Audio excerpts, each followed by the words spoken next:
MIDDLEKAUFF! Hey, what's up, everybody? It is a Monday.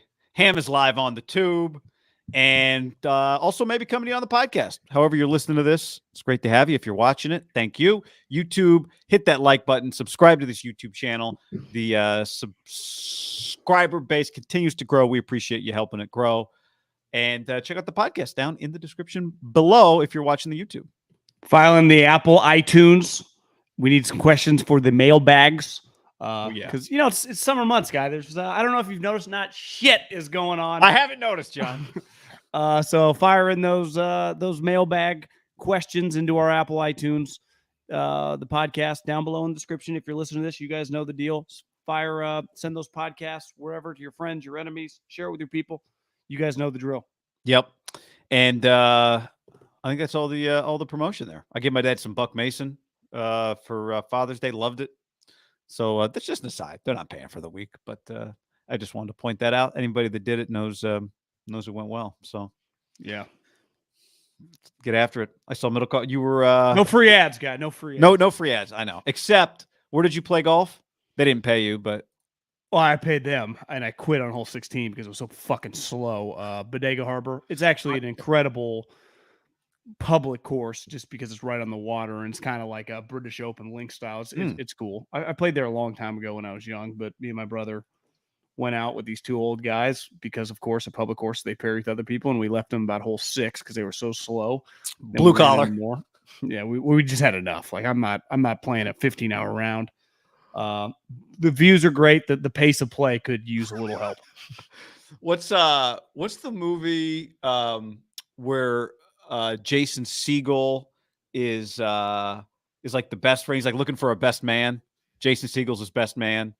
Paul Rudd is the guy, and Jason Segel's his boy. Or like he meets him. He doesn't know. He doesn't have any friends, so he needs a best man. I love you, man. I love you, man. Such a good movie. You've seen it, right? Yeah, I mean, I haven't seen it. Probably a while. So it's always dicey when someone says to me, "Have you seen it?" It's like, yeah, I've seen it, but I don't remember. But there's a scene where Jason Segel, where Paul Rudd, his fiance brings a friend for Jason Segel, and the four of them go golfing, and the friend is god awful, absolutely terrible. And there's some guy right on their ass, and he's like, pace of play. Let's go. Let's get these ladies moving. And Jason Segel's like, just calm down. And then the friend hits a golf ball that hits Jason Segel in the shin, and he just starts screaming, "This is my nightmare!" But the pace of play always sticks with me. The pace of play. Slapping the base. I like the Matt Fitzpatrick. He hits and he goes. Like, let's keep it moving, people. I mean, we got these old fucking people take so long. Drives me nuts.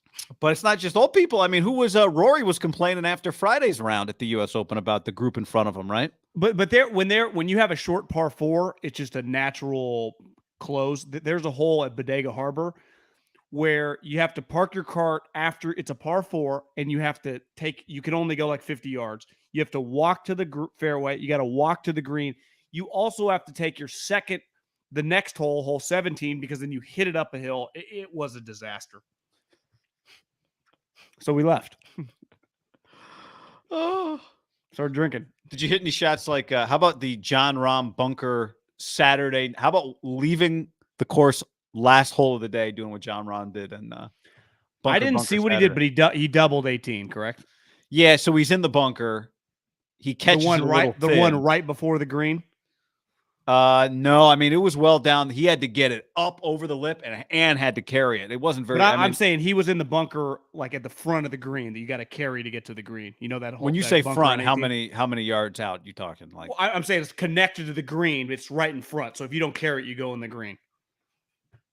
I thought he had like a fair distance. I thought it was like a fairway bunker. I don't think it was. Well, there is the fairway bunker that Fitzpatrick went in as well. Yeah, so Rahm is in a fairway bunker because he had, I don't know what club he was hitting, maybe a 7-iron or something. I think the fairway bunker is like 165 away from the green. Okay, so for him, it's probably a pitching wedge. But he catches a little thin, catches the lip, it just comes right back down to the same spot. Almost went in his foot mark, you know. What did he do, snap?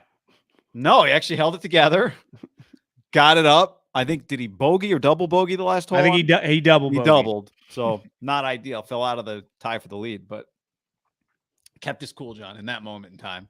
Yeah. It's one you can't lose your cool on 18 on Saturday. You got a lot of golf left. Yeah. You can lose. Did you see the Grayson Murray? Him and Kevin Na are like mortal enemies. He threw a putter yesterday. He snapped his wedge. He had a meltdown. Yeah. Not familiar with Grayson Murray. Why are he and Kevin Na mortal I'm enemies? not really either. I just know that him and Kevin Na hate each other. And Grayson Murray, Kevin Na said something to him on social media. Then Grayson Murray said, "If you're serious, we can legitimately fight." And Kevin Na stopped. The U.S. Open put their lockers together at Grayson Murray. What's his deal? Where's he's kind of a no. I mean, he's a fringe, top 150 type guy. Kevin Na is better, but I think this is supposed to be some tough guy. I don't know much about him besides that he threatened to beat him up on the range. Grayson Murray attended Wake Forest and East Carolina and Arizona State. Yeah, so he's had an up and down career. Patrick Reed attended some colleges, right? Yeah. Augusta State was Georgia to Augusta State. Is that what it was? Yeah, started at Georgia, ended up at Augusta State. Now he's in Live. What do you think about as we record this or do this live, depending how you're watching it? The Warriors parade is still going on. I got to tell you, at first, for people who weren't following the parade, they did the speeches beforehand, which I've not. I guess somebody said they did that in 2018. I've not really remember it or seen that before. I think it worked out pretty well. Draymond was plenty drunk for the pre-race speeches. You didn't need to wait post-parade for everybody to talk. I thought he was sober pre. You thought? I thought they were. I felt they were all sober on stage, and I think that was the goal.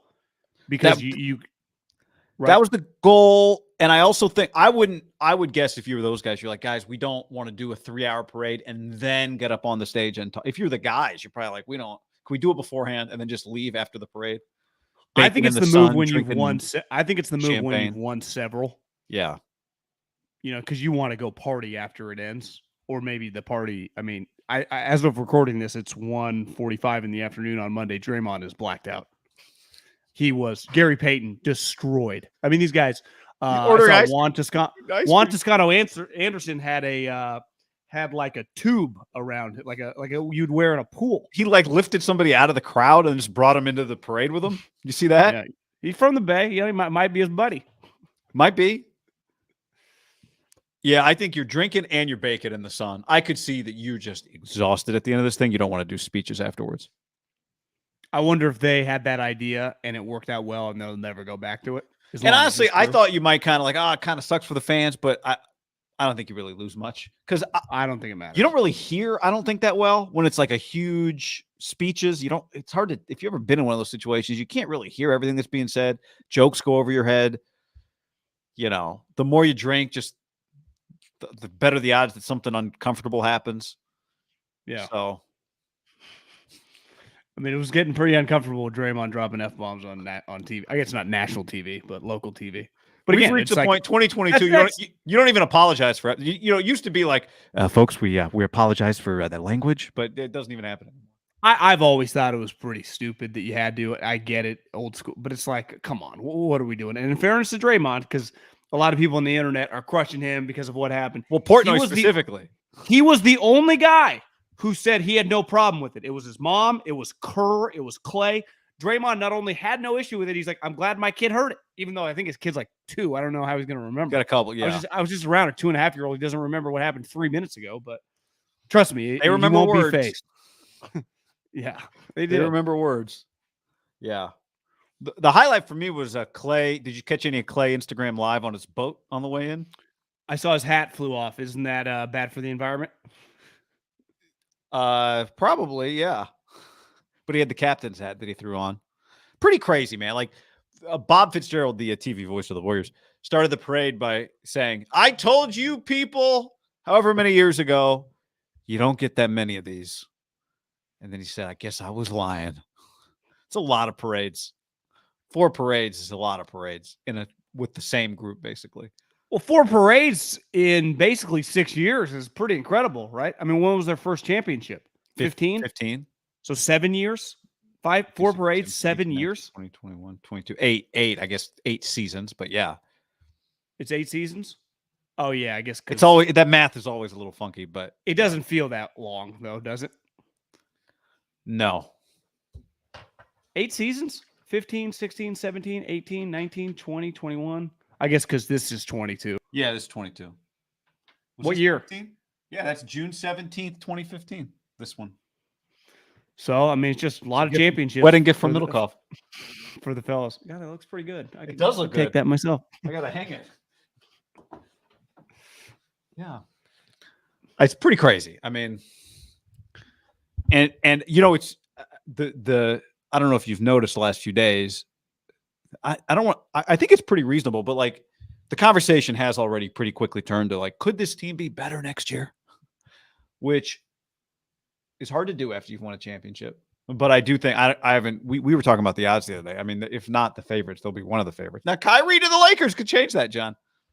But guy, they don't need to be better. They just need to be equally as good, and they have a very, very good chance to win it all. That's all that matters. As long as they got like this is their squad. Fuck, watch out. Wiggins as good again, right? Poole maybe a little better. Kuminga, but all the young guys are going to be dramatically better, right? Kuminga. Well, Moody. I mean, it's you know what's crazy about seasons is it's June 20th right now today as we do this. Their parade day is June 20th. They're going to play their first preseason game July, August, September, in like 4 months? Yeah. So, I mean, Kuminga better, Moody better, Wiseman, we'll see. It takes time, right? Like, he just has to play. Yeah, right? Exactly. Just has to play. And really, I think today, this was a great example this year of just being around the basket, being athletic, being a rebounder, getting some tip-ins. You don't need that much from Wiseman. Maybe this takes the pressure off a little bit. But health is, unpredictable. For sure. I mean, I think they're going to be better. They have literally everyone coming back and young guys that will just naturally improve. Yeah, and I think Clay will be better. I think he's the guy I'm banking on being better. Like he didn't, we talked about, he didn't start the season. That's how recently he was hurt. He did not start this season. But they were like 18-2 without him. Remember, and Jordan Poole was averaging like 30 they were on points fire. a game. Yeah. But I think we saw by the time you got to the championship, you still need Klay Thompson. Well, 100. You need them all for the play. To me, Draymond's the guy that kind of gets to like ease into next year, right? They're not riding him. That's to me where Kuminga and Wiseman come in. You just throw their bodies a lot against the Charlottes and the Magics and the randos. Kenny Atkinson was like, "Yeah, I'm good." Kenny Atkinson was like, Kenny's taking the job. And then Kenny's like, "Now that I've thought about it." Well, he got the Joe Lacob, Bob Kraft, Josh McDaniels treatment, right? Well, Kenny, we don't want to lose all of our coaches. I know we're paying you like $2 million. How about 3.5? And you want a couple Mercedes? Oh, you don't want to pay for your kid's private school? I got that as well. Like he got a sweetheart deal, did he not? I gotta think so. Especially that Mike's left, right? Mike had to be making a pretty penny. I saw Kerr interview with I guess I almost said Roz, but fuck, I don't Kareth? know one of their. No, not even her. Just someone that no one's heard of. No offense to who I'm talking about, but they got a low budget crew going. Well, they got NBC. They got the news people on this coverage as well. Oh, okay, that's where I don't recognize it. So probably not low budget at all. The opposite. Probably very expensive. That's true. One thing Kerr said is he's like, in fairness, you interview during the playoffs. You got a lot going on. You can't really factor it in. His kids started begging him to stay, because this would have been like his third job in 3 years. And I'm sure Lacombe's like, "Hey, I'll double your salary." He's like, "I'm out, Michael." Michael's like, "Yeah, I don't even care anyway. I'm playing golf." Like, do you think Michael even cares that much? It doesn't. Michael went from feeling like he was a part of the Bobcats to now it feels like Michael's much more enjoying his life than a huge part of basketball. Do you think he's just giving up on being competitive? Yeah, maybe he tried and he realized like so much is out of his control. He might as well just play unlimited golf and go on yachts and have fun. Show up for only home games, a few of them. Does it feel like he even shows up to that many? He lives in Florida. He doesn't even live there. Well, was it the play? Were they in the playing game this year? What was the deal? Remember, they played a game on the road. You and I were talking about it. Like, is MJ there? Was it New Orleans? Did they play like a game in New Orleans or something like that? No, they played the Cavs. I don't think he was there. I don't think he was either. They got destroyed in one game. I think they won the play-in game, and then they lost by like 50 to get into the playoffs. Michael would have, if he was there, would have left at halftime. On 16 before to make it to the tee. First tee. Yeah, probably. Wouldn't even bother to halftime speech. No. Yeah. Parade looks packed, by the way. I just glanced at it. A lot of people. The one thing, though, is the streets are tight. So, you only have room for 3 or 4 deep. I mean, I'm not you have it on right now? No, I don't. It is. People are swarmed. They're like in the street around the bus. Like, I don't know how the bus is going to get anywhere. Yeah, I feel like security wasn't that locked in on this one. I did see a lot of people in the streets, like on the other side of the wrong side of the barricade. Like if there's ropes, they're on the side where the players are. Yeah. The players are not supposed to get off the bus. They're off the bus in 5 minutes. GP2 shirt off immediately. Yeah. One thing, I don't know if you heard the comment. Somebody was like, Bob Myers, like Monte Vista High School in Danville. Bob always makes sure to bring the trophy by his old high school. I think that was the high school. Yeah. Well, he's definitely from Danville. Is it Monte Vista? Is that the high school? Yeah, yeah. Like Bob always brings the trophy by Monte Vista. Oh, cool. John, before we go any further, let's tell the people about our friends at Sleep Number. sleepnumber.com/ham. Why choose proven quality sleep from Sleep Number? Because picnics, water skiing, baseball games, summer festivals, they're all even better with a great night's sleep. John's sleep number's 40. I'm at a 55. I actually had the thought on Sunday, one of my goals for the next 2 weeks, John, just get my sleep back on track.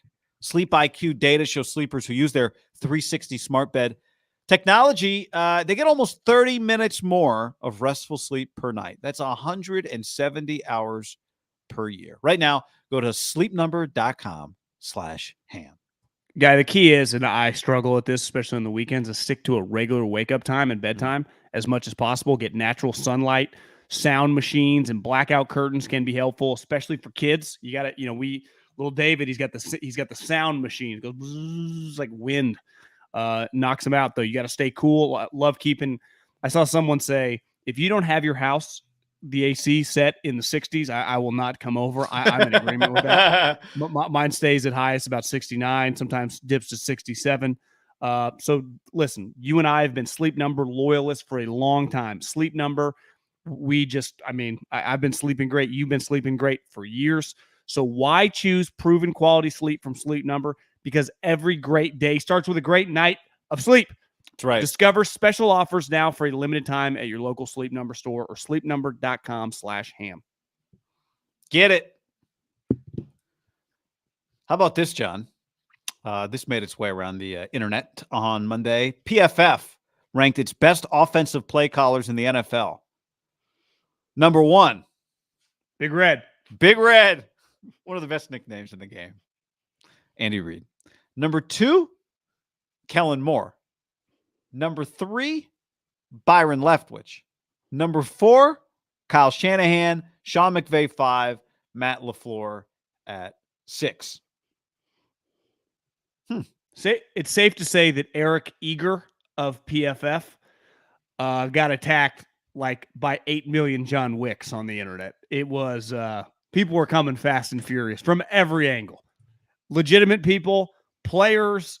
I saw, fans, Cowboy fans called the guy an idiot. I saw a ton. I follow several, I don't even know comedians, just people that just do shit, but they're Cowboy people. Yeah. And they were pissed off. Scooter they were Magruder, offended. Scooter Magruder was pissed? Yeah. He was offended by putting Kellen Moore at number 2. And I think it's hard for me to blame him. And you and I would say, are Kellen Moore fans, like what he represents, and I'm rooting for his career to go places. It already has. He's Jerry Jones's right-hand man, basically.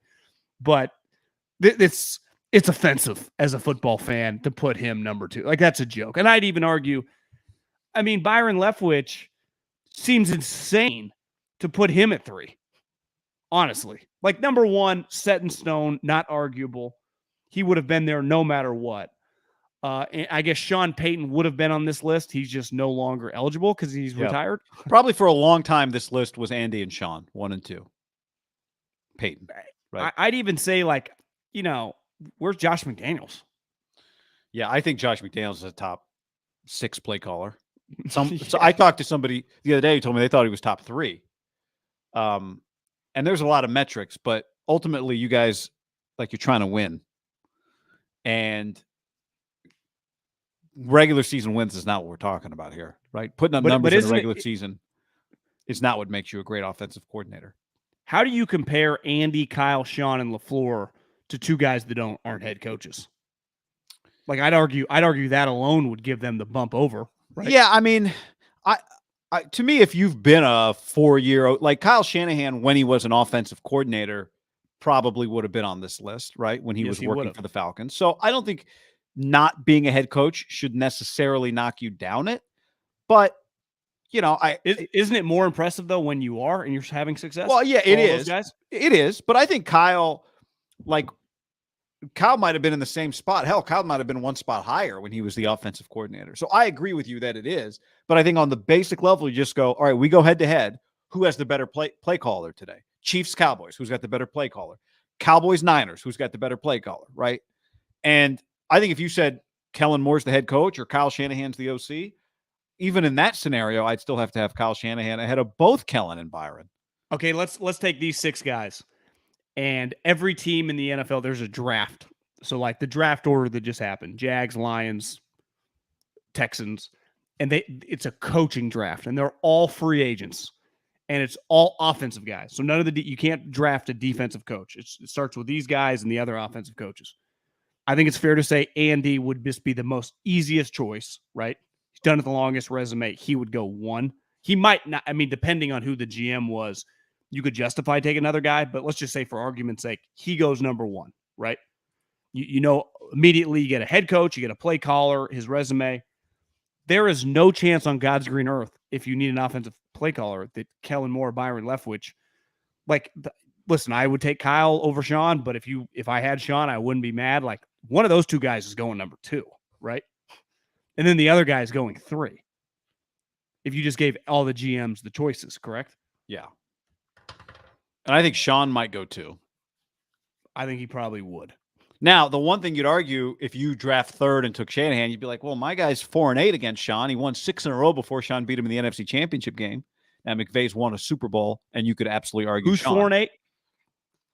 Kyle is, or I guess Sean is 4-7. Sorry, 4-7 against Kyle. Gotcha. Does the 4? I guess it's 4 being the NFC Championship game. Yeah, gotcha. Which pretty big game. Big game. Big game. Kyle had won 6 straight. Kyle had been kicking his ass. Yeah.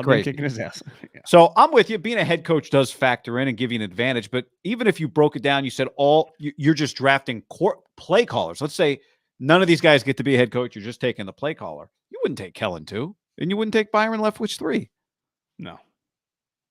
I mean, I think LaFleur would easily be chosen now with his resume and dealing with Aaron. But even just like implementing a run game, you would say their team on offense is very physical.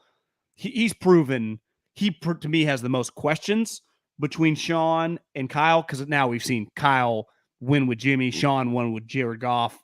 LaFleur, it's not his fault. It's like looking back, that Packer job was pretty good, right? Yeah. Like who gets to take over a job with Aaron Rodgers at 34 years old? Yeah, not many people do, but at the same time, with Russell, maybe it's not just like Hackett with Russell. It's not automatic that it works. Now, I think with Aaron is better than Russell. And right now, he's definitely better than Russell. Like, his peak is better and his current state is better. And his career is just better. But, you could argue what Matt LaFleur did with Aaron, getting Aaron to buy in, is one of the most, like, I can't teach you that skill, really, right? I can kind of teach you the Shanahan offense.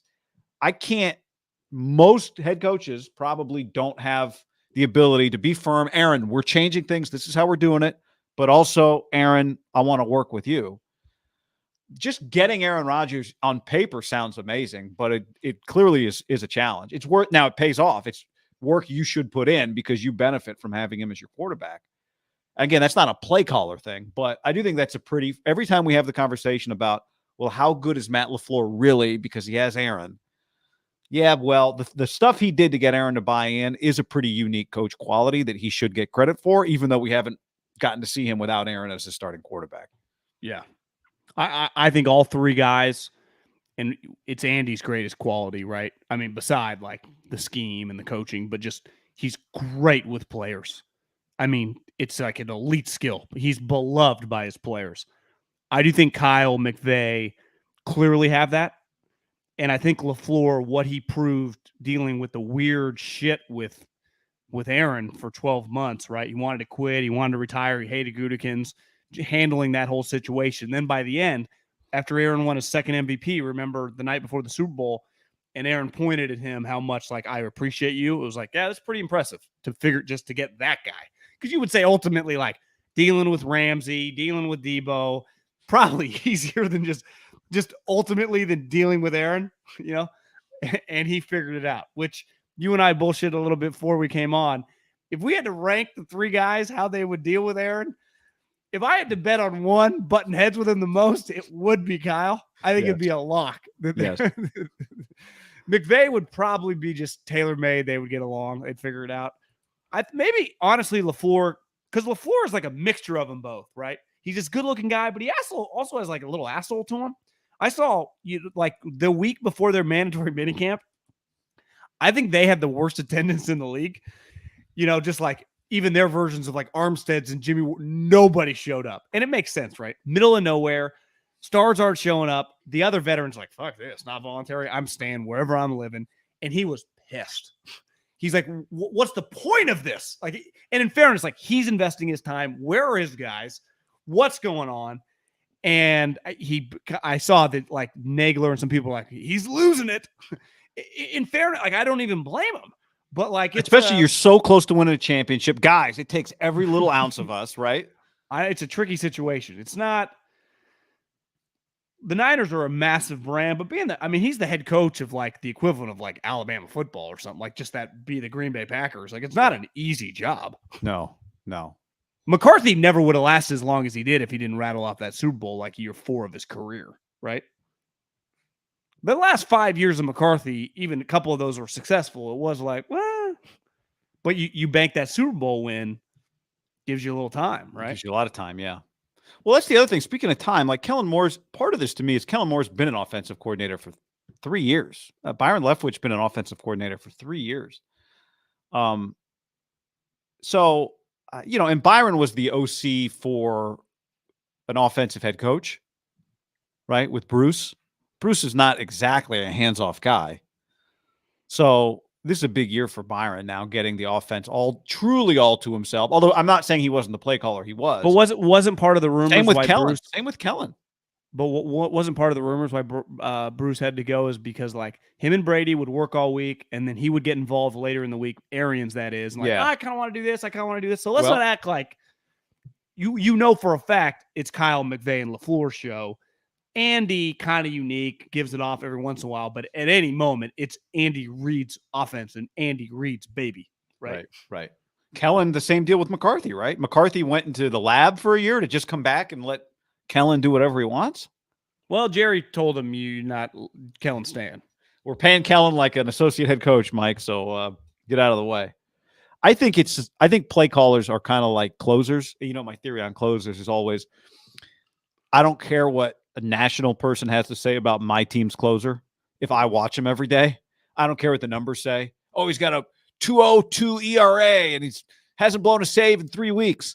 It's like, yeah, man, I'm the fan. I watch him every day. I know what it feels like when he comes out of that bullpen. Brian Wilson was terrifying, and he was an all-star, but he was terrifying, right? And I think play callers are kind of the same way. Like the fans know in the biggest moments, you can put up numbers over the course of 17 games. Do I really trust you? And that's not science. That's not, there are a million ways to measure things that matter. Numbers matter. But the idea that like Kellen Moore and Byron Leftwich could be ahead of these three guys that have done it repeatedly in massive games. Kyle Shanahan, Sean McVay specifically, and obviously Andy have gone toe-to-toe with some of the best defensive coordinators in the game repeatedly. Like, okay, we've played 3 times. We're going to do it again. Who's made the adjustments? And those guys have proven repeatedly that they can fight in heavyweight fights. And Kellen Moore just has not proven that. Maybe he can. Maybe he will. Maybe he'll be a head coach soon and call him plays. But the idea that he's on that level with those guys based on how many big-time fights we've seen them in, I don't buy it. Well, guy, in a playoff game, as a favorite, D'Amico Ryans took him to the shed. If it wasn't for a Jimmy Garoppolo pick six, they struggled to score double-digit points there for a long time in that game. At home. Yeah. At home as a favorite. When you have firepower, supposedly, right? CD, Amari, Schultz, who got franchised. I mean, they have a high-priced offense. Their quarterback makes $40 million. Say what you want. Like, he's been a Pro Bowl guy. And now, I mean, I don't put that all on Kellen. His physical limitations are his physical limitations. But that game, like when it mattered the most, like at the end of the day, Matt LaFleur has only been an offensive coordinator for 4 seasons. The guy calling the plays. He had the 1 year in Tennessee and then 3 in Green Bay.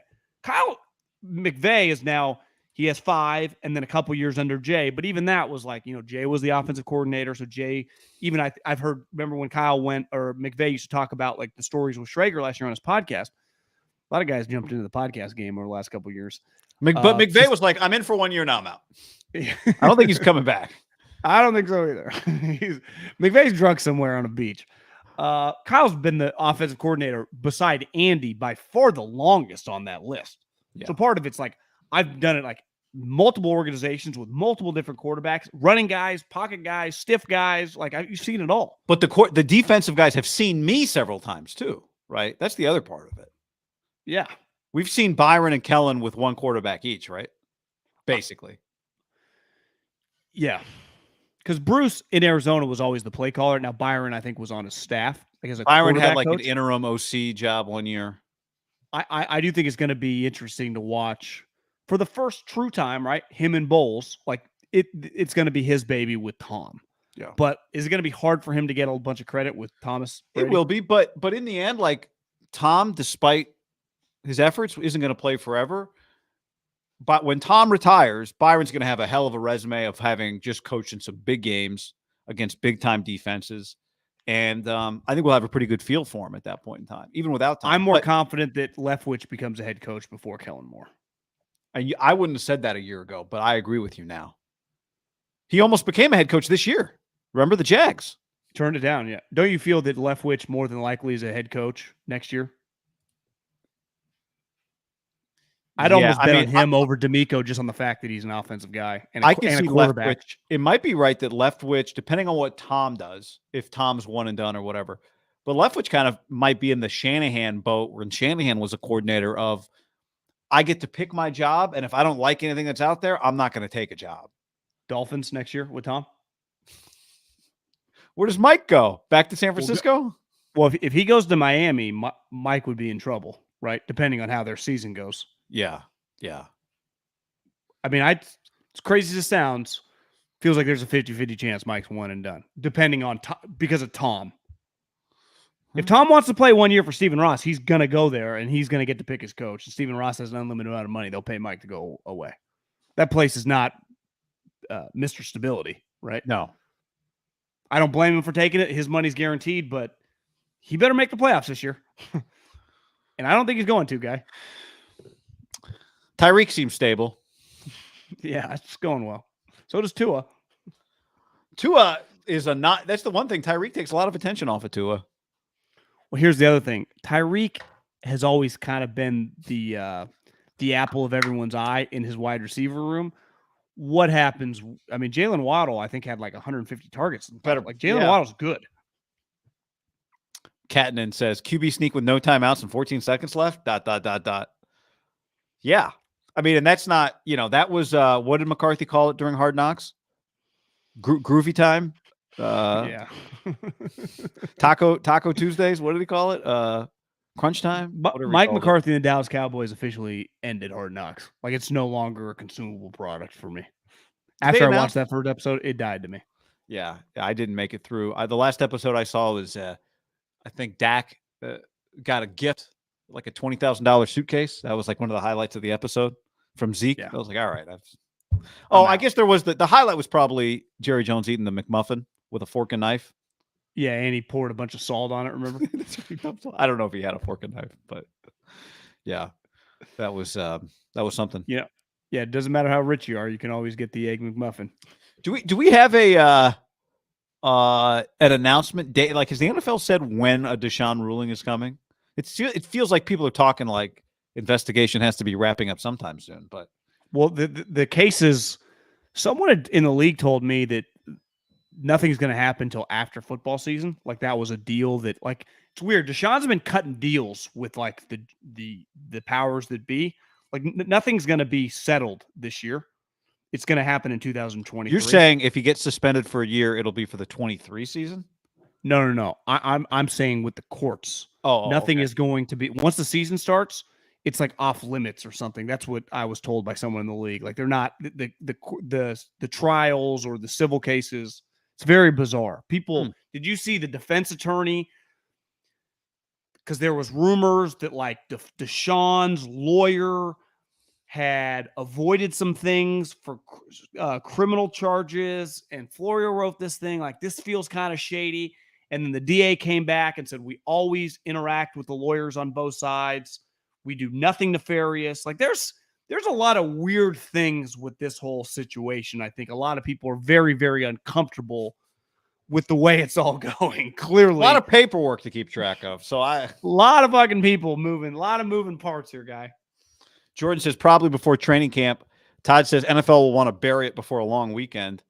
See, I don't know if the NFL is going to want to bury it. If they suspend him for a year, I think they're going to want to celebrate. Yes, look yeah. We will not stand for this. Look at us. You don't do this one 8:00 on a Friday. But here's the thing. The Browns set it up with $1 million salary. So it's like, well, exactly. That's what I've been saying. Like they expect it. Yeah. But the one thing I heard Mary Kay on Monday on Sirius XM, and I was listening to NFL radio this morning, and she said that she thought that the Browns expected about a 6-game suspension when the year started. Like when they signed him, we'll get 6 games. And that they feel good about having, like their thing was we'll have Jacoby start for, a couple months and then we'll get back to Deshaun. Do you think that's pretty arrogant to think that way 2 months ago? Yes. Like, of course. Based on what, guys? I just think it sounds, the guy just missed a year. I just think if you're sitting in a room, like they're not going to suspend him for a year, will they? And you're like, no, not a year. But he chose to miss the year. Like I understand. I'm just saying I can understand how these guys sit around and go, they're not going to suspend a year. You're not going to suspend a year, right? I agree with you. It is arrogant to think that way. But a year is so long that maybe you just think it's unheard of. Yeah. So, but she said that they feel comfortable with Deshaun if he has to start some of the year. If they have to get a quarterback for the whole year, she's not as sure that they feel comfortable with Jacoby starting the whole year. So, that to me screams. Now you got to figure out Jimmy Garoppolo. You got to figure out what to do with Baker because he is not playing for them again. And she made that clear. Like they're going to do whatever it takes to never have Baker play another down. But he's $18 million. Tori on the stream says Dan Patrick said on his show today that he had a source that said something would happen within a week. But remember, if he's suspended for the year, I think technically he can still show up for training camp. Because when the guys get suspended for like PEDs and stuff, they still practice and then they go away like September 1st. So, but that's a weird spot. You're not giving him first team reps. I mean, no. Jacoby only costs $4 million. Like you can put a $20 million quarterback on that roster. Yeah, the problem though is more than likely it feels like they're going to have to cut Baker Mayfield for $18.8 million. So the Jimmy thing to get facilitated, which would make a lot of sense because they're a playoff level team. He runs a Kyle Shanahan offense. Would be to work out some financial agreement where whatever the amount of money they can fit under their cap and then incentivize, like if I'm the starter, basically, I mean, enormous in-game bonuses, maybe like $750,000. So it can add up to immediately you're making low 20s, right? And I have a chance to have a season like I just did, stay healthy, and then boom, I'm hitting the market as a guy, a quarterback. I do think he would earn a lot of credit, even if he played just like he did and the Browns made the playoffs as a starting quarterback, because we've seen over and over, like it's hard to get a starting quarterback, no matter how good your roster is, that can lead you to the playoffs as your starting quarterback. And lead is strong. You know what I mean? Be your quarterback on a playoff team. Yeah, make a few throws. I'm with you. I think he would have a lot of incentive to work within whatever the Browns' salary needs are. Did Greg Papa, was he a mind reader on this one? Papa brought this one up like March. I think it was early April. He said it on this show. But Jimmy has a lot of incentive. Obviously, there's not really that many other places for him to go, but it would kind of be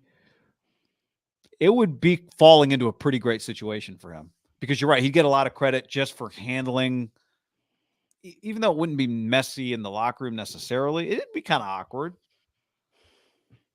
And it's a good fit. I mean, it's a good team. It'd be awkward how? Well, it's just, it's not awkward with him and his teammates. I just mean it's not a clean situation. It's just a messy situation. That's all. I think you made the point. He would just get credit for it. He is a stable guy. This is an unstable instable situation. And now Jacoby, I think, is a stable guy too. So, and that's the other thing. You need a backup quarterback when Jimmy's there. So it'd be because you might miss a couple of games. Well, I think with the Deshaun Watson cloud that's hanging over them now, stability and just some normalcy is something that I would yearn for if I was in their front office, given that everyone's going to get crushed. And I'm not saying that their front office didn't want Deshaun, but the only reason they have Deshaun is $230 million, and the owner has to be okay with that. And he was the reason. Like, I think Deshaun Watson is on that team. I don't know what the pie chart, but Jimmy Haslam gets a large percentage of the pie chart. And but the front office, the head coach and the GM are the ones that talk. Like, Jimmy Haslam never has to say anything. You're saying, right? If Jimmy's not the owner, you think Deshaun may not be on the team? Like, from the beginning, they wouldn't have signed him. Because think about all the other owners that were the reason he's on that team, period, point blank, end of story, is the money, right? It's the only reason. And all the other teams had the chance to match. He would have rather gone to Atlanta. He would have rather gone to New Orleans. They all said no. Every single one of them said, no, we're not doing this. You know why? It was insane. Carolina, the guy, he's basically like Steve Cohen light. I mean, that guy created his own LLC to build a practice facility that then the city of Charlotte stopped paying him. He just said, fuck it, I'm going to stop building it, and just went bankrupt. Do you see that story? No. They're just stopped building the practice facility because they stopped funding their half. And he's like, fine, I'm not funding it anymore either. Like, he's a crazy money guy. And even he was like, I'm not giving you $230 million. One, based on precedent, it doesn't make any sense. And two, the potential outcome of what we're seeing now is insanity. Like, they're screwed. Now, this is where I was hard on the 49ers because I thought, but hoping for a Teddy Bridgewater level injury, I always thought was nuts. But maybe that's not what they were hoping for. Maybe they were just hoping for chaos somewhere. Or maybe they just hoped, whether it's an injury, whether it's chaos, something will happen, and they may end up benefiting. Or maybe it was just specifically this situation. Like, it's our last Maybe hope. It was this situation. End of the day, we can cut it. Maybe that's why Greg brought it up. Maybe Greg knew that's what they were thinking. Maybe that's why. State of the franchise. That's exactly why. Yeah. He hosted it. Yeah. Guy was like, keep an eye on the brownies. I saw an interview with Jeff Goldblum the other day. You know Jeff Goldblum, the actor? Yeah, Jurassic Park. And listening to him talk, I'm like, I think him and Papa kind of have a similar vibe. They're both very sensual. Just the way they talk. What was he talking about? Just talking about random stuff. Just whatever. Just promoting Jurassic Park, really. Oh, he's in the new. Oh, I guess they're all in the new one. Yeah, they're all in the new one. Just the way he talks, he is it out already? I think so. Yeah, it came out last week, maybe.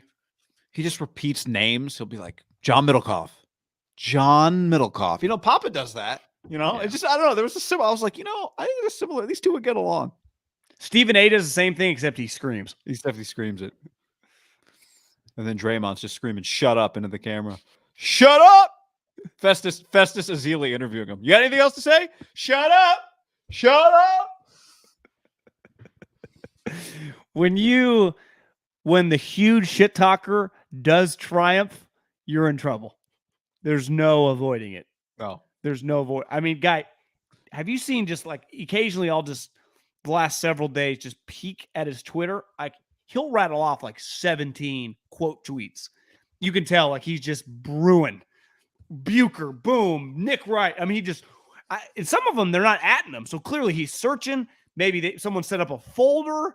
I mean, he is emptying the clip like You think every they're carving 5 like hours. 30 minutes out of his day to respond just to quote tweet? Yeah, but he has like a group that he responds to, and then another There's a group that he team. responds to. Yeah, and then it's just like, but like these topics are kind of all over the map. Then he'll hit the individual players, like went after Ja, went after a couple other guys.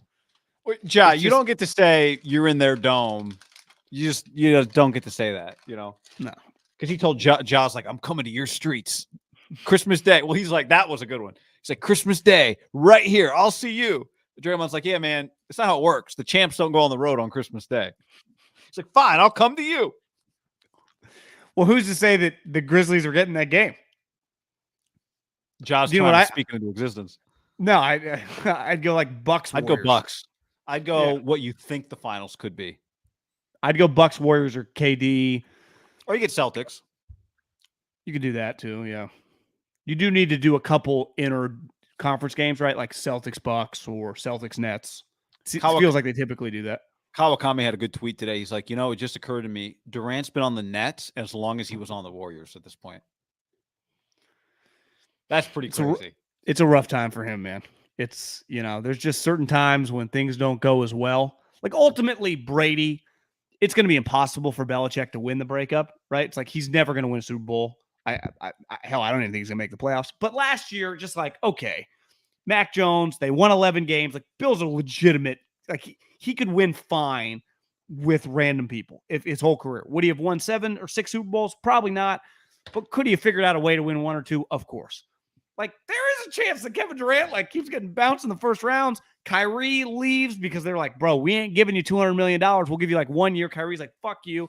So he's like, okay, opt out, leave. We don't even care. And then Kevin, is going to get mad. Like, that's my buddy. And then things are, the Nets are the NBA. And Ben Simmons won't be playing. Yeah, he'll quit. And, it's like he's got another back injury. Honestly, might be better off. But how do you buy another player? Like, they would be screwed. Is Steve Nash even still their coach? Did he quit? I think they're in trouble. His career, the other thing is Kevin Durant, you're like, oh, he came out of high school. Was he 28 years old? He's like 34 years old. Like him and Steph are the same age. Yeah, but I'd bet how many more, just what the mileage on his body, he's definitely played more games than Steph has, right? And he's torn Achilles. So, I mean, that's just, he's got a new tire. He's played 939 games. Yeah, that's a good point. That's a major. So maybe he hasn't played because he missed, although Steph missed some time. Yeah, he's played 113 more games than Steph has. Don't you think he's sneaky older than most people would assume? Steph's rookie year was 09-10. Yeah, Durant came in 07-08. I mean, you think most people would be like, yeah, Kevin Durant's 35 years old? I think. How old I don't think people think he's 28. He turns 34 in September. Oh, so he's actually a little. Is he younger than Steph? Yeah, Steph's 34. That does not feel like it. Does it feel like they're the same age, basically? Feels like Steph's a year younger, but he's not. Yeah, maybe the same age. Steph's hair is strong. Obviously, that's a factor. Like, how old would you guess Mike Trout is? 31. Yeah, you're close. He turns 31 in a couple months. Playing 3 playoff games, so that's going well. What a waste. What an absolute waste. Is Ohtani, did you see the thing the other day? Ohtani wants a 4-year, $200 million contract? Or that's what people are suggesting he's going to get? 50 a year? Yeah. Well, Anthony Rendon. Sign that in Anaheim, bro. And good luck to you. What Anthony Rendon, I saw Fox News was tweeting about it, 99 games since signing for $200+ million. I mean, it's at least Pujols played. Right? He wasn't any good, but he was always playing. DH. Rendon, is that one of an all-time, that or Strasburg, all-time bad contracts?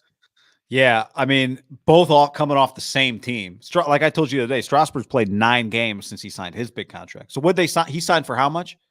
239. Is that what you said Rendon signed for? I would guess 250, 200, somewhere in that range. It was a lot. It was like 7 years, 220 or 250 or something. So Strasburg signed for 245. Rendon signed for 245. They were both 7-year, 245. Yeah. So that's going well. I just never understand when, and again, it's social media. I mean, there's a chance less than 5% of society is even on Twitter if you factor in Elon's math.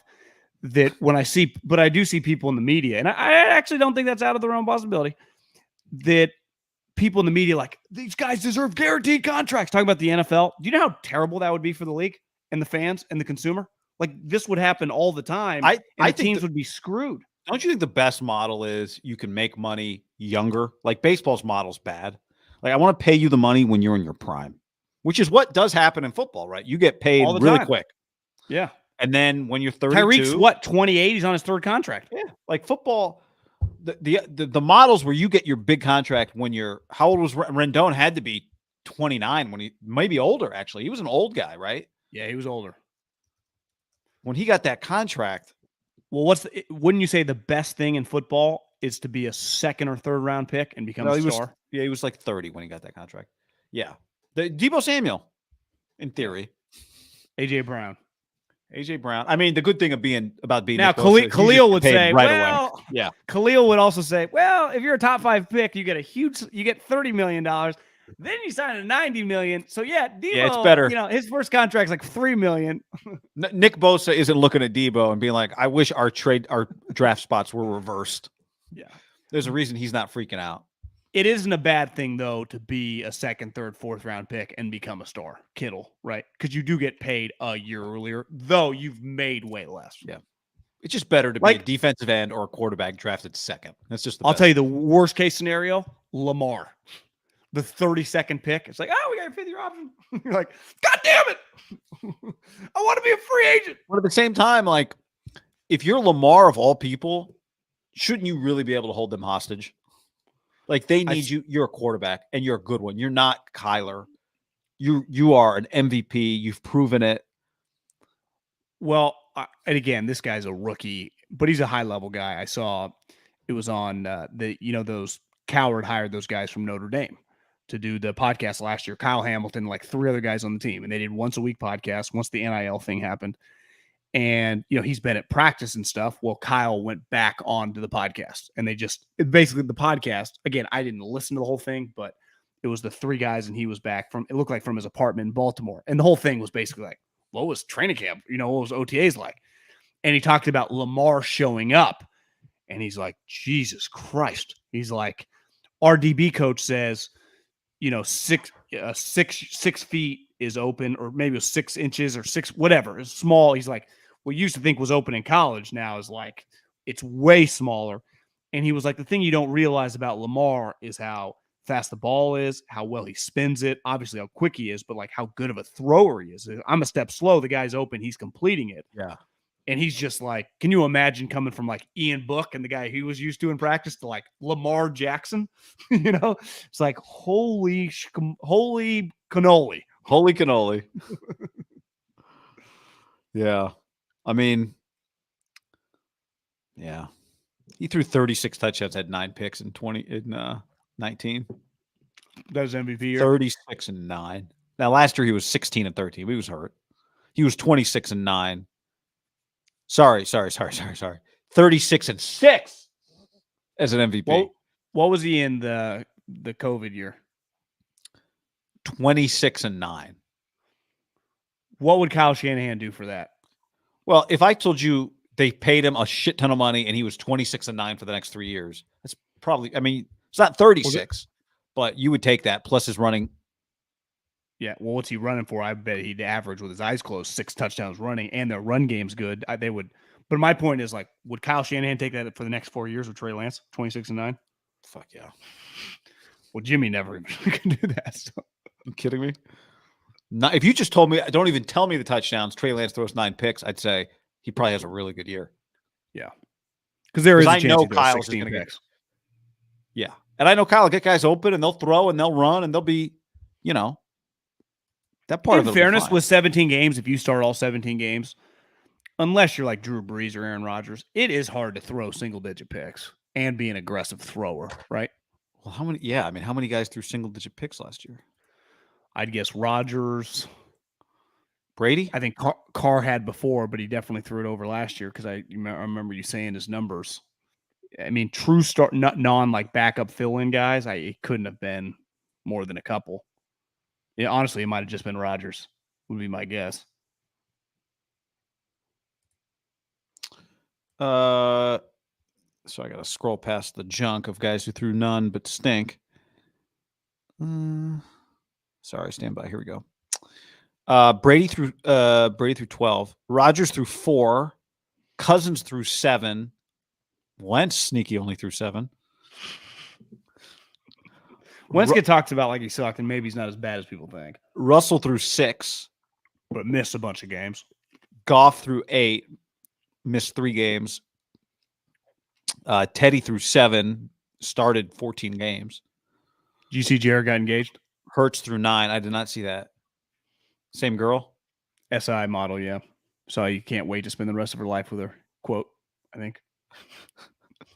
Good for him. She's like, can we go back to LA? I'm going to spend the winter here. The good thing for them is the good thing for them is this probably be his last year in the Lions would be my guess. Yeah. And then I think the question is, can be Shanahan's backup? Yeah, does he have he'll have been in the league whatever, 8 years. I mean, is he destined for another 8 as a backup? Does he get a chance to start again, or is he just a full-time $5-6 million backup moving forward, do you think? I think so. Backup only. I think a backup, but on a good, like he's a backup on a good team. Like, hey, you want to be Josh Allen's backup for $5 million and come be a good guy, or Andy Reid's backup? Or yeah, I mean, you got to, the quarterback run game just goes by the wayside when that happens for your backup quarterback. But why? Because he can't move? Yeah. I mean, the Bucks. I mean, I think he would have a bunch of options, wouldn't he? Colts, Matt Ryan. He's basically a Matt Ryan clone. Again, though, he's had a good little run of cash here. It's gonna get divided by about 6. Like there's a decent chance he never makes over double-digit millions again, right? Inflation, capital. Yeah, I mean the starters are going to be so expensive too. That's the other thing, right? Starters are going to start making $45 million. Like, can I pay my backup? I know, even though I know the cap's going now. Yeah, it's true. Can I pay my backup 11? No. Now you're not saying pay him 11 to be a backup. You're saying do the whatever. The Panthers sign him for 11, or the Bears, like the Andy Dalton contract. But is he better doing like a 2-year, $10 million to be Josh Allen's backup and have a set job? But maybe the Bills can't pay that. Want to play, right? Yeah. Most guys want to play. So hard to blame him, Do you know what is the British Open? Who's carrying that? Is that CBS this year? No, I think NBC usually carries the British, if I remember correctly. All right, so I'm going to be back to Peacock for golf. Peacock in the morning for a featured group. Then I'll go to Golf Channel. Then I'll go to NBC. Then I'll go to USA. Then I'll go back to Peacock. USA, I'm not being funny or trying to be funny. I did not know USA Network was still operating until I had to find golf this weekend. But you don't scroll. That's your when you scroll, like from what have you watched on USA Network? But I pass it when I scroll, so I know it exists. To me, it's crazy that I started on Peacock. I then went to NBC. Then I went to USA. Then I went back to Peacock. People keep telling me the future is here with streaming.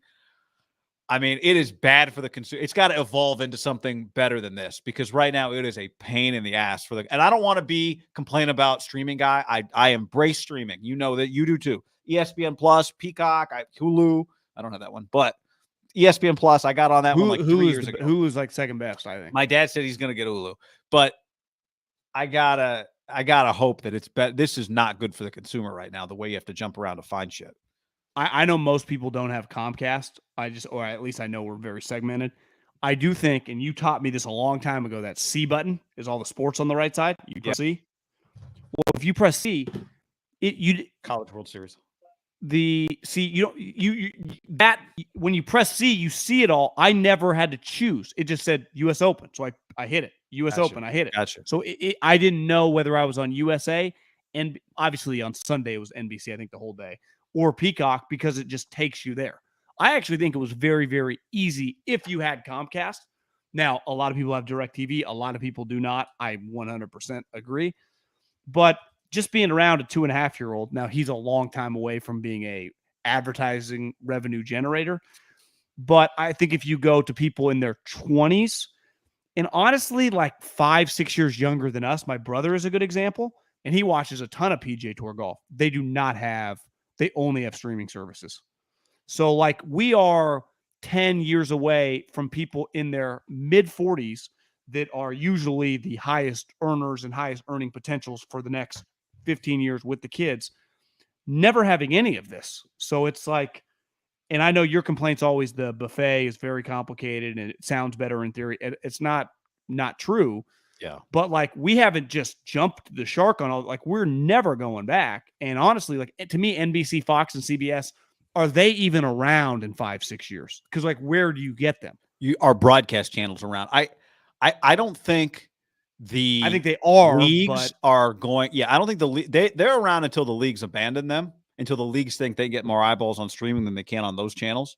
Is that the only thing keeping them alive, you think, right now? I mean, I still think they just get a lot of eyeballs for a lot of stuff, even though it's all got to be weighed down. There's a reason the USFL launched on NBC or Fox and CBS at the same time. And that was by far and away their highest rated week of USFL football, right? But see, you just go channel to channel. Like you go to when you go to guide, like I do, I'm old school that way. USFL is on every single week, giving them content on NBC or Fox, like on Saturday morning. You'll just be like, what's on TV? USFL games are sneaky. Always. Have you noticed that? They're always on. My dad was asking me, he's like, what's the deal? And I said, well, I don't know. My guess is a lot of these leagues have been around long enough. You know how much the league is going to cost, and you know how much money you're going to make if you have something else on television, and how much money you'll make if you put this on television. So even if you get 500,000 people watching, who cares? So even if the league doesn't last, even if you never get to the 2023 USFL draft, you had this year of money making that maybe you wouldn't have had otherwise. Maybe that's what they're thinking. I don't know. Jeff Fisher went 2-8. Jeff Fisher went 2-8. I saw that. Did you see the two 1-8 teams played each other for the number one pick? The winner got the top pick, not the loser. See, one reason, I know you didn't necessarily mean this, but like, I don't think they're necessarily going away. I think they're cost controlled. It's relatively cheap, because I heard Coward say one thing that reason Fox likes USFL is they know the exact cost. The players cost nothing. They now facilitate it all in the one spot. And like you said, they're not looking for 7 million people to watch. If they just hit whatever their break-even point is, it might be $380,000 on Saturday morning, which sneaky right this time of year. There's not much else on television. It's not like, well, I'm not going to watch Penn State play Ohio State, or I'm not going to watch Michigan State play Duke in basketball. Those are all over. And now there's only a couple majors left. Really, there's just one. Like, what else is even on? There's nothing on Saturday morning. F1. But that's Sunday morning, right? Is it always Sunday? I thought it was on Saturdays. Maybe qualifying on Saturdays. That's not the same. Yeah.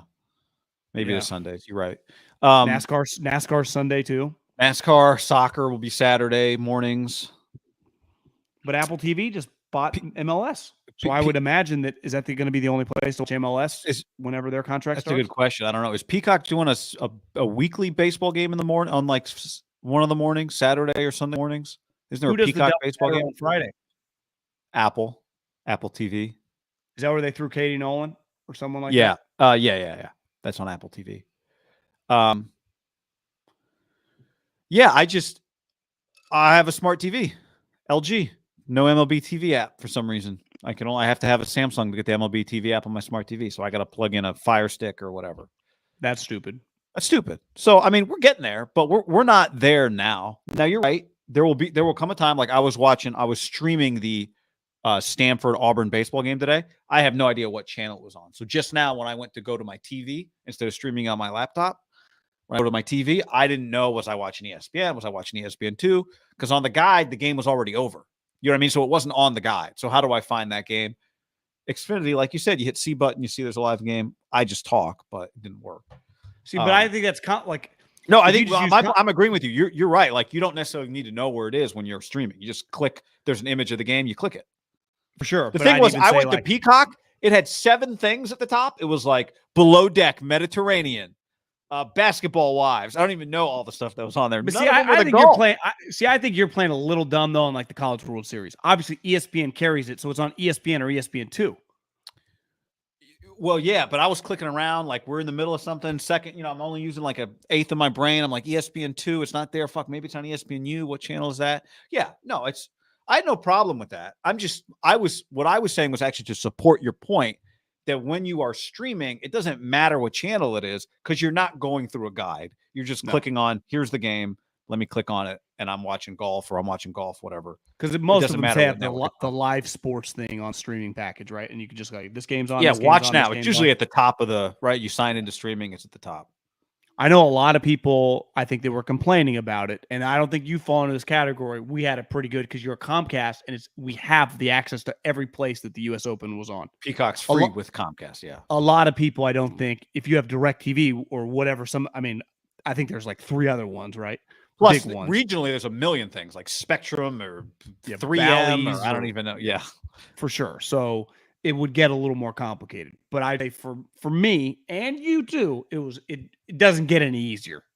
But you did have to switch actual channels if when it would turn off. The other thing is like my stream, I'm watching Peacock, I'm streaming, and then it just says it's over. Like, well, what do I do now? I didn't have the volume on for the 8 seconds when Nance told me what to do next, or Steve Sands told me what to do next. So what do I do?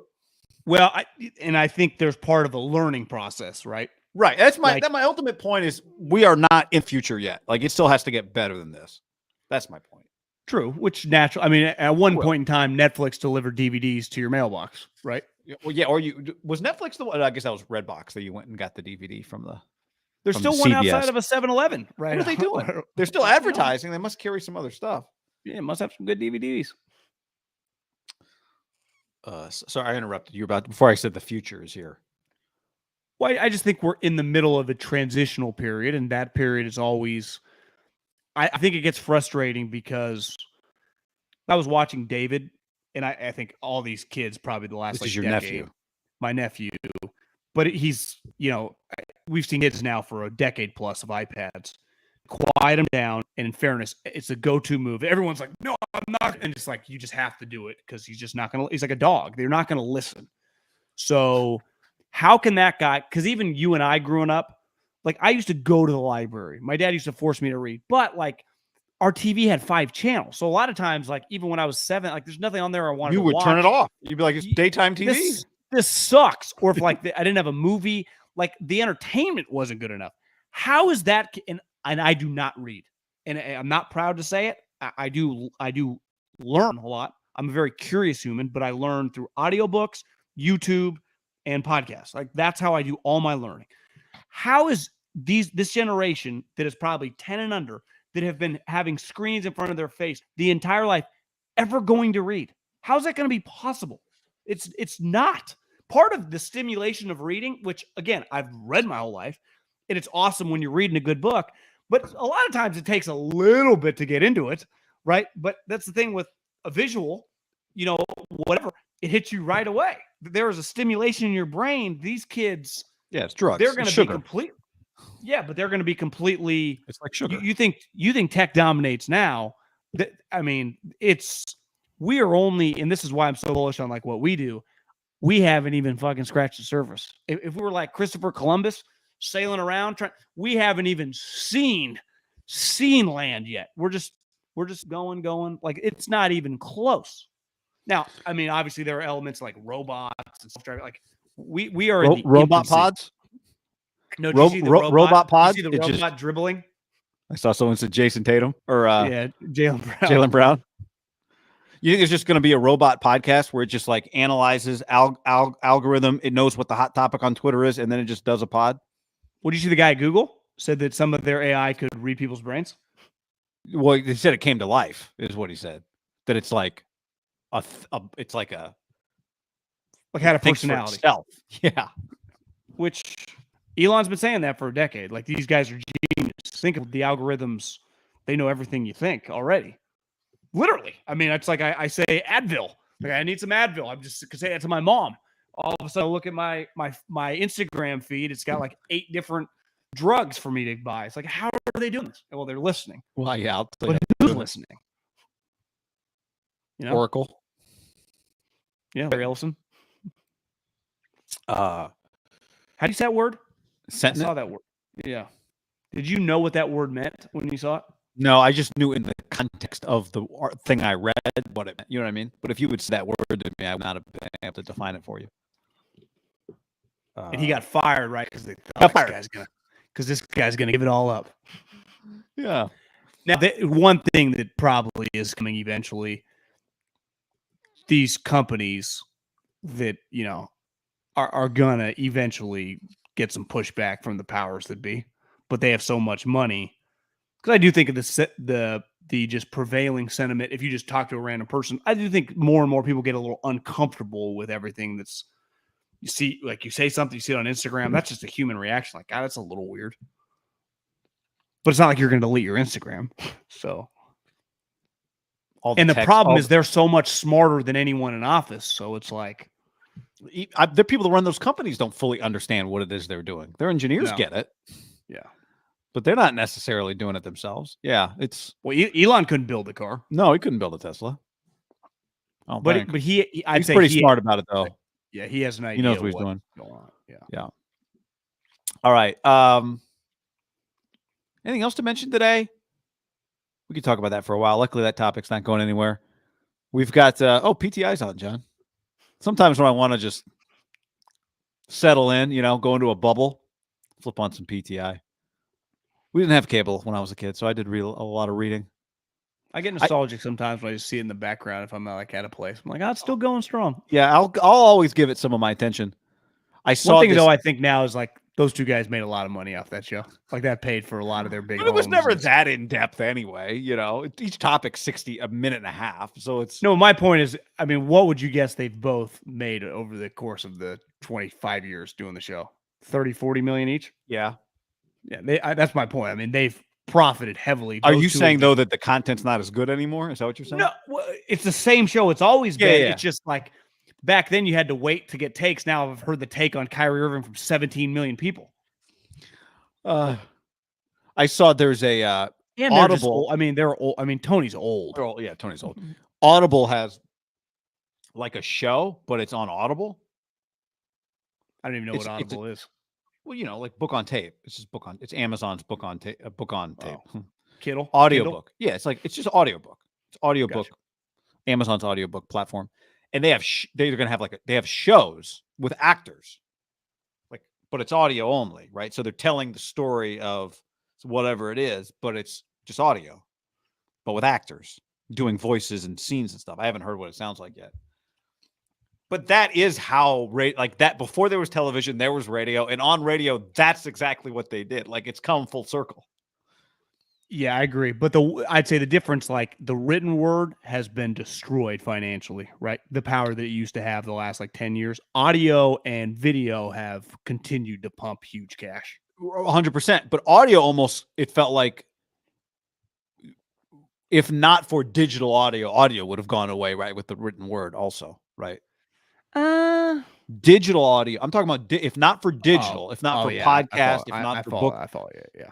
It would have done being the able to thing. stream your, whoever. Yeah. Rogan. Yeah. I mean, I guess Rogan's not a radio show. I do think audio is always going to be consumed. It could be arrogant on that one. Well, no, because it doesn't require your full attention. Yeah. It's easier than video. Until you ever tried to watch a YouTube on a you ever tried to watch a YouTube on a walk and bumped into someone I have done it where you're I have done and then you put it in your pocket watching this watching this Elon interview and he's talking about some shit. I was sorry. He's like, bro, it's 95 degrees out here. Put your watch where you're going. Walking like this. All right. Just watching Metallica to talk some stories here. The algorithm, it just shot me. I wasn't even planning on watching YouTube, but I looked down at my phone, I clicked play, and I started watching. Yep. Now, once your car starts self-driving, you can just watch the YouTube, right? You can watch the live stream. One quick take on the actors. I wonder if you could, that might be a waste of money. Because you got to pay them a lot of money probably to do that. And I wonder it might not be. Yeah, it'll be interesting to see what you make back on it. But my point is just that is how before television, but after books, radio started, and there was Orson Welles. They would do these things live. They'd have a bunch of actors doing all the voices and sound effects and stuff.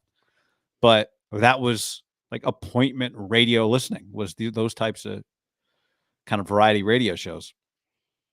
And it's a pretty interactive way to get people to listen to. It's a way to get people to listen, right? It's not one voice. It is, I don't know. I think it's kind of an interesting idea. It's not a terrible idea. No, but you're right. It's will the overhead be worth what you get out of it? Because we've seen like creating the movies, or are you doing like Top Gun or something? Yeah, they're just it's like a podcast, a story podcast, basically. Was it one of the biggest podcasts of all time, the crime one? Yeah. Now, did that have actors, or was that one person kind of telling the story? I think it was one person narrating it, kind of like a book. You don't necessarily need famous people. You don't need. That's my point. Yeah, I don't think you do it all. Now, it does get people's attention and the voices. Like, oh, that's what's his name? Don Draper is in this one. Oh, so that's what's a new little revenue stream for some of these guys. Michael no, not close. Don Draper. He's Curb Your Enthusiasm. Something Ham. Right? John Hamm. Yeah. All right. Thanks for hanging with us, everybody. I think we'll be back on Tuesday, at least with a live show. It might also be a podcast, but we'll be back on Tuesday as well. Well, hopefully by Tuesday we'll have a guest to tell you guys about that's coming up this. Oh yeah, something might have made some headlines over the last 6 months. So we're excited about that. Yeah. I'll still be making headlines. Big headline right here on this show. That's not what we're about. Peace. Thanks for hanging with us, everybody.